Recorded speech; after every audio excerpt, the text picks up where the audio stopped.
Ceci est l'histoire d'un homme marqué par une image d'enfance. La scène, qui le troubla par sa violence, et dont il ne devait comprendre que beaucoup plus tard la signification, eut lieu sur la grande jetée de la plage du fort de Berthoum, quelques années avant le début de la Troisième Guerre mondiale.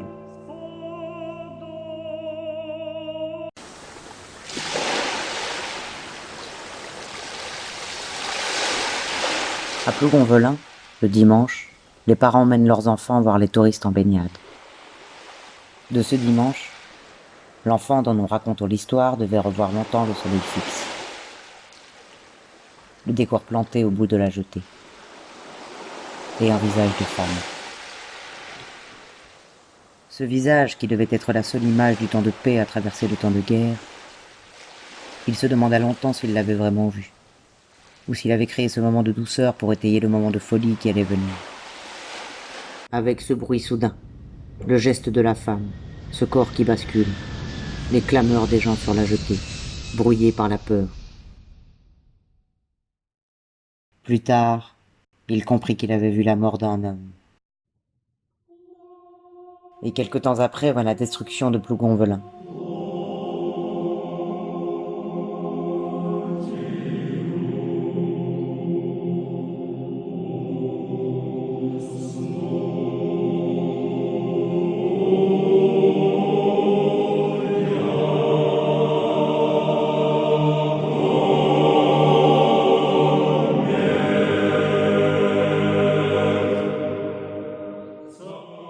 Beaucoup moururent, certains se crurent vainqueurs, d'autres furent prisonniers. Les survivants s'établirent dans le réseau des souterrains du fort de Berthoum.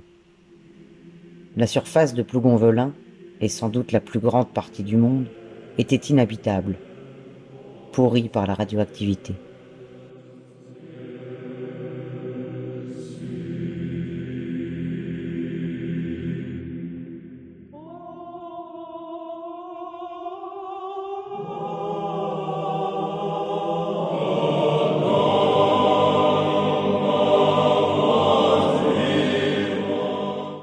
Les prisonniers étaient soumis à des expériences qui semblaient fort préoccuper ceux qui s'y livraient. C'est pour le conduire à la salle d'expérience qu'on vint chercher un jour, parmi les prisonniers, l'homme dont nous racontons l'histoire.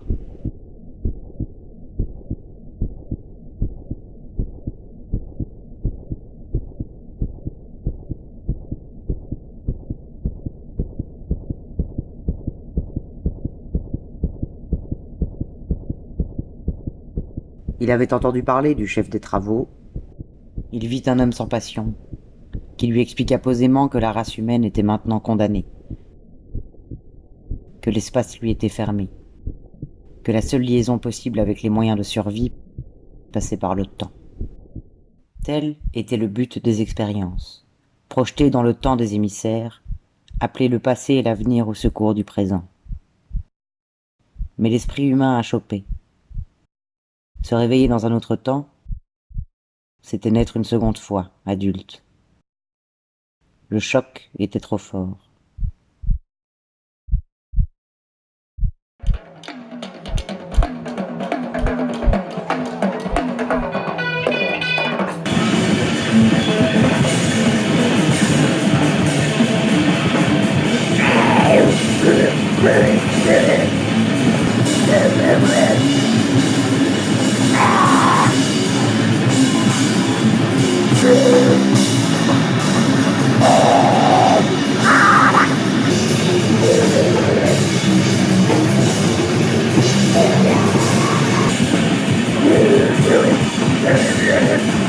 Le sujet ne meurt pas, ne délire pas. Il souffre. On continue.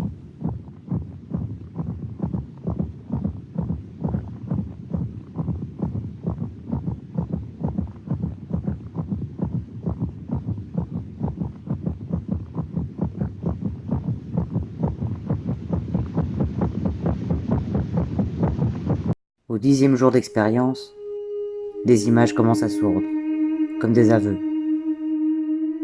Un matin du temps de paix.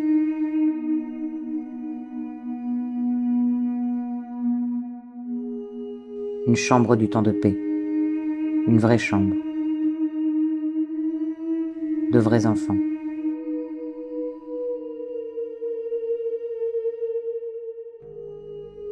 De vrais oiseaux. Quelquefois, ils retrouvent un jour de bonheur, mais différent.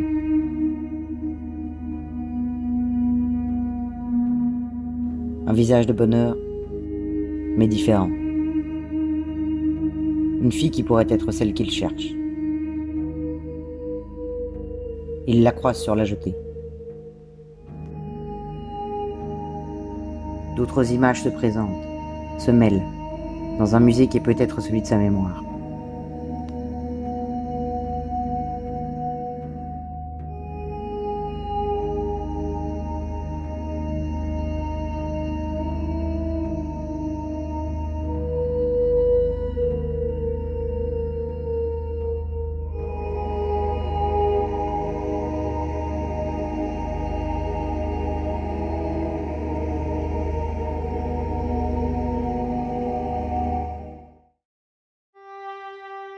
Le 30e jour, la rencontre a lieu. Cette fois, il est sûr de la reconnaître. C'est d'ailleurs la seule chose dont il est sûr, dans ce monde sans date qui le bouleverse, d'abord par sa richesse. Leur temps se construit simplement autour d'eux, avec pour seul repère le goût du moment qu'ils vivent, et les signes sur les murs.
Lui ne sait jamais s'il se dirige vers elle, s'il est dirigé, s'il invente ou s'il rêve.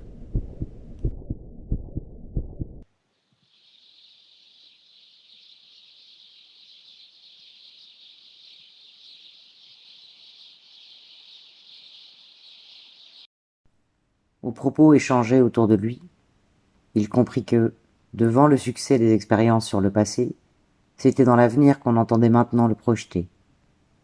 L'excitation d'une telle aventure lui cacha quelque temps l'idée que cette rencontre sur la scène 1 avait été la dernière.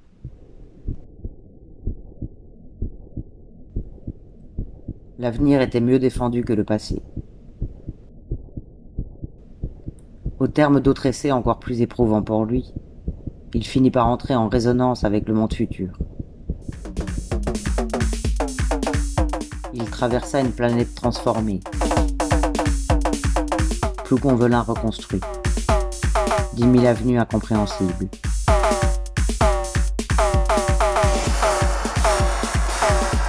D'autres hommes l'attendaient.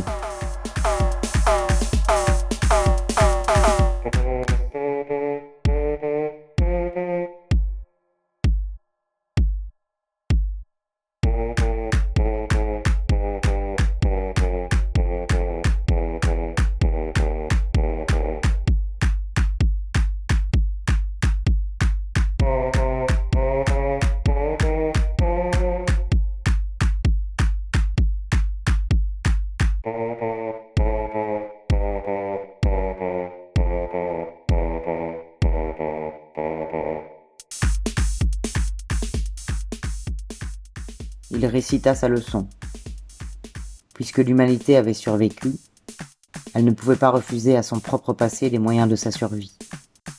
On lui donnait une centrale d'énergie suffisante pour remettre en marche toute l'industrie humaine. Et les portes de l'avenir furent refermées. Peu de temps après son retour, il fut transféré dans une autre partie du camp. Il savait que ses joailliers ne l'épargneraient pas. Il avait été un instrument entre leurs mains. Son image d'enfance avait servi d'appât pour le mettre en condition.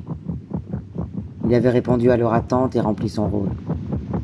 Il n'attendait plus que d'être liquidé, avec quelque part en lui le souvenir d'un tant de fois vécu.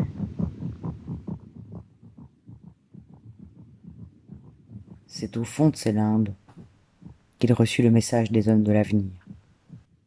Eux aussi voyageaient dans le temps, et plus facilement. Maintenant ils étaient là, et lui proposaient de l'accepter parmi eux. Mais sa requête fut différente. Plutôt que cet avenir pacifié, il demandait qu'on lui rende le monde de son enfance, et cette femme qu'il attendait peut-être.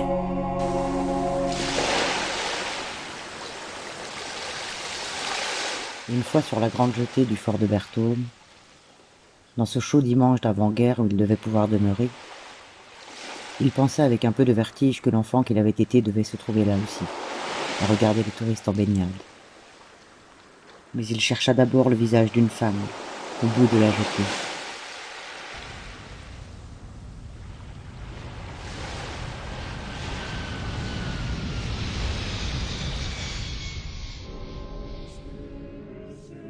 Il courut vers elle, et lorsqu'il reconnut l'homme qu'il avait suivi depuis le camp souterrain, il comprit qu'on ne s'évadait pas du temps, et que cet instant qui lui avait été donné de voir enfant, et qui n'avait pas cessé de l'obséder, c'était celui de sa propre mort.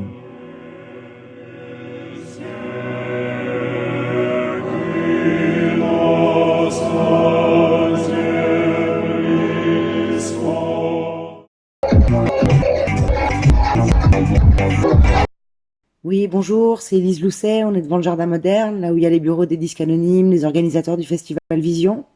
On attend que quelqu'un de la direction sorte, en l'occurrence le comptable, pour lui poser des questions sur la provenance des aliments qui servent dans leur restaurant. Ah, il sort, viens.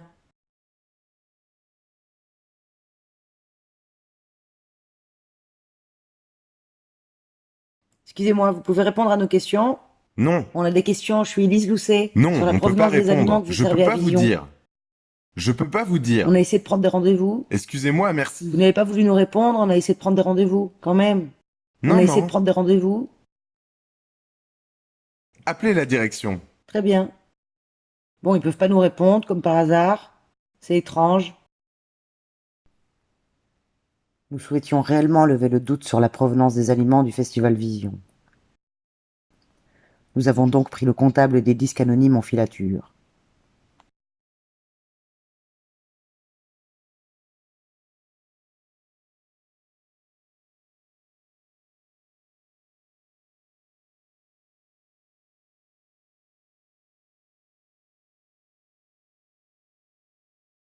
Il arrive.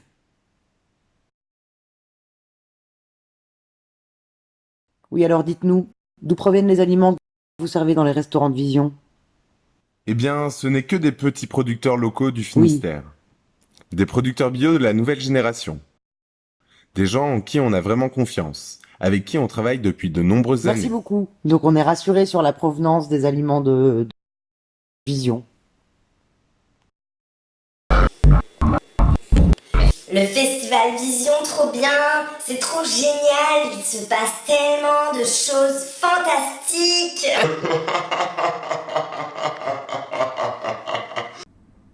Plougonvelin, petite station balnéaire du Finistère de 4083 habitants, accueille chaque année au début du mois d'août un festival de musique sataniste. Le festival Vision.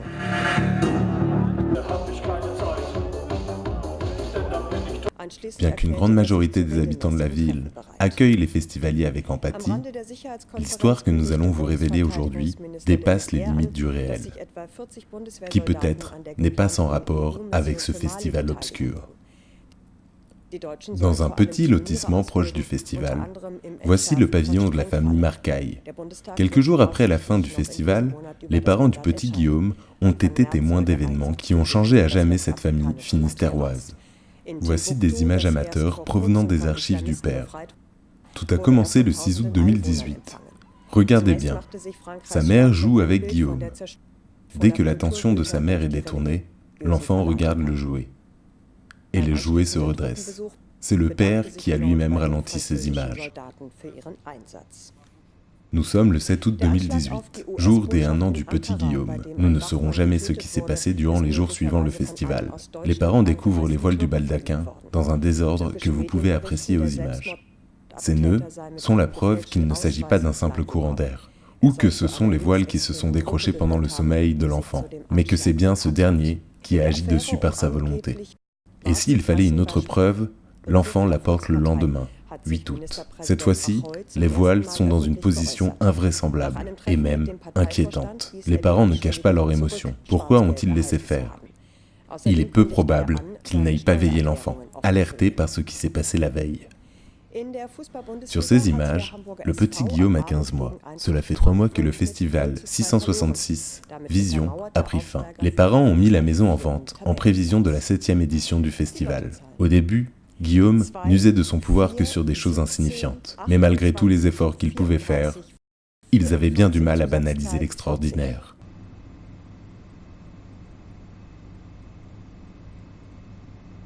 Noël 2018, quelques jours avant la disparition de la famille finistèroise. Le comportement du petit Guillaume sur ces images explique peut-être cette affaire non résolue. On suppose que les parents ont pris conscience que l'enfant commençait à maîtriser son pouvoir. Par 2 fois, il réussit à décrocher les boules du sapin.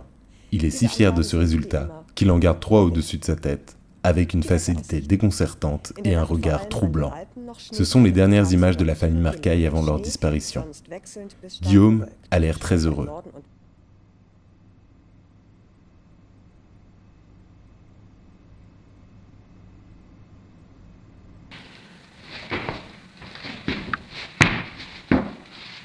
Regardez-moi ces gens qui s'amusent, personne l'a fait avant, waouh. C'est pas moi. Je reviens de Shanghai, Monaco, Paris-Shanghai, pardon, tu vois, je comprends plus ce que je dis. Mais sinon, ouais, très très sympa, ouais.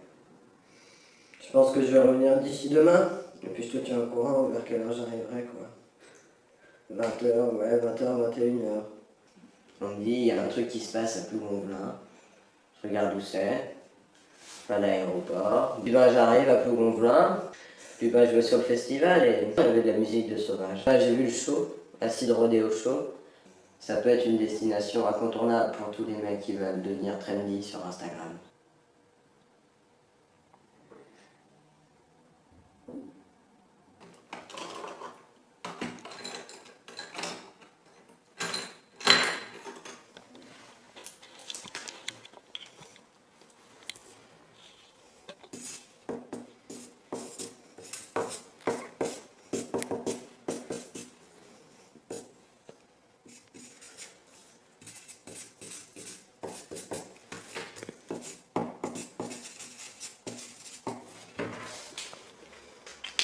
$3000 balles. Trop bien, regarde-moi cette vidéo de Shaq, elle est trop géniale.